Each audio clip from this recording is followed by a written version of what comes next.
Olá pessoal, na aula anterior nós fizemos a leitura da Lágrima do Sombreirão, que é um conto de mistério. E hoje nós efetuamos as questões referente à interpretação desse texto. Na página 234, nós temos aí a partir da questão número 8. O conto começa com uma detalhada descrição da beleza e delicadeza da Celina. Quais características a tornavam uma menina tão encantadora?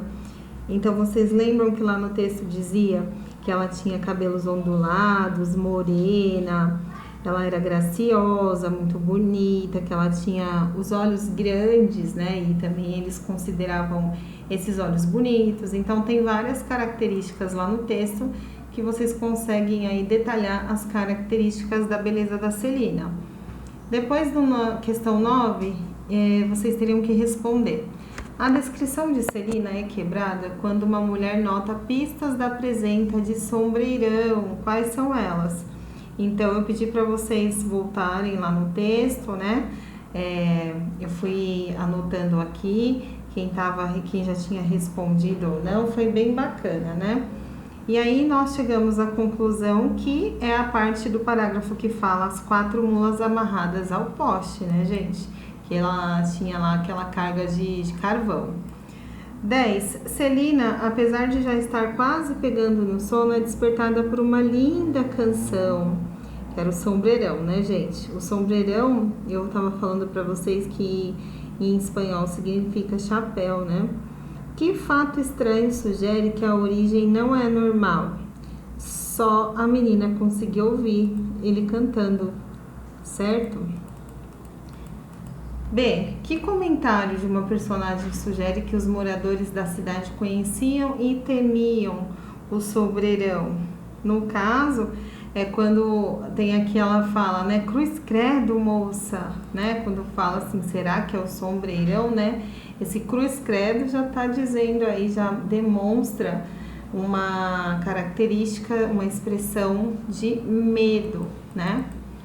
Qual é o conteúdo das letras das belas canções que Celina ouvia?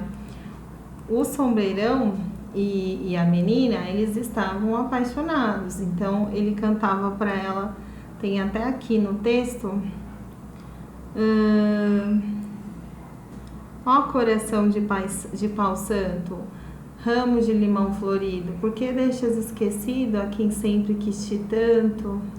Ai, ai, ai, então sempre com letras de amor, né? As estrelas lá no céu caminham para, assim caminham meus olhos quando te vejo passar.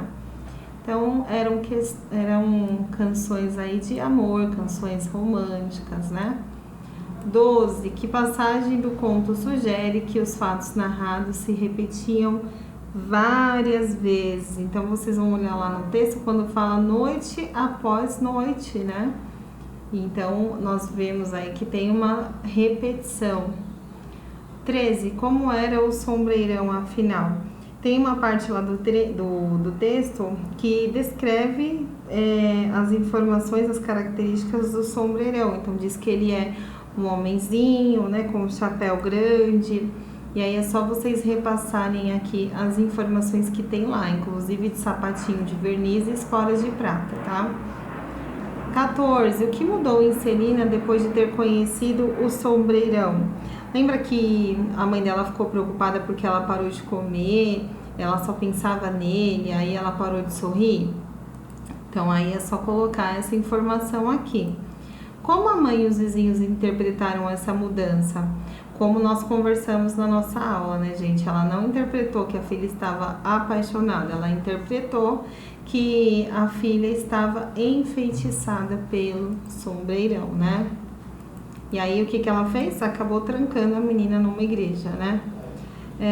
Aí tem aqui a pergunta 15, que já é falando sobre essa questão da ida da Celina para a igreja, né? Para ficar longe do sombreirão.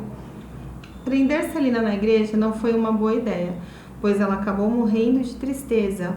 Você acha que o sombreirão queria a morte da jovem? Claro que não, né, gente? Aqui vocês vão colocar aí com a opinião de vocês, tá? É uma opinião pessoal e por que vocês acham que não ou que sim, mas no caso, todos vocês aí concordaram comigo que não, porque no caso eles se amavam, estavam apaixonados. E quando ela morreu, o que aconteceu? As lágrimas dele foram encontradas, né, no caminho. Então, não. 16. Compare os contos, um quadro na parede e as lágrimas do sombreirão. Então, um quadro na parede foi aquele conto que nós lemos na outra semana, que falava sobre a ida de uma família para uma casa isolada, sem luz, que tinha fogão a lenha. Então, aqui seria algumas, a partir daqui nós temos questões que vocês terão que comparar os dois contos de mistério, tá? Então, aqui nós temos, né, o lugar onde transcorrem os acontecimentos. Então, as lágrimas do sombreirão, nós sabemos que ocorre lá na igreja, quando ela é enviada lá para a igreja, né, a Celina, e também na casa dela, né? Já um quadro na parede ocorre numa casa isolada, então é só vocês identificarem cada um aí, tá?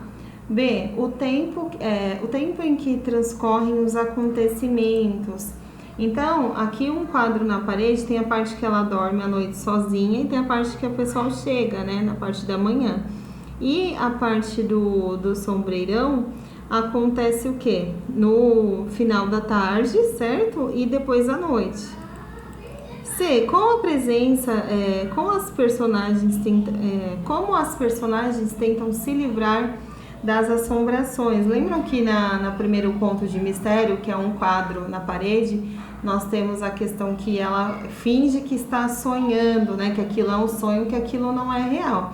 E o sombreirão, ela tenta mandar a filha mesmo para a igreja para se livrar daquela perseguição, né?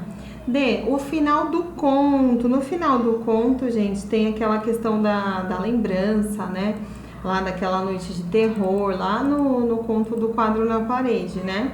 E o outro, a questão das lágrimas lá do sombreirão que foram encontradas espalhadas pela cidade, que apareceram lá de maneira brilhante, né? Então aí é só vocês colocarem.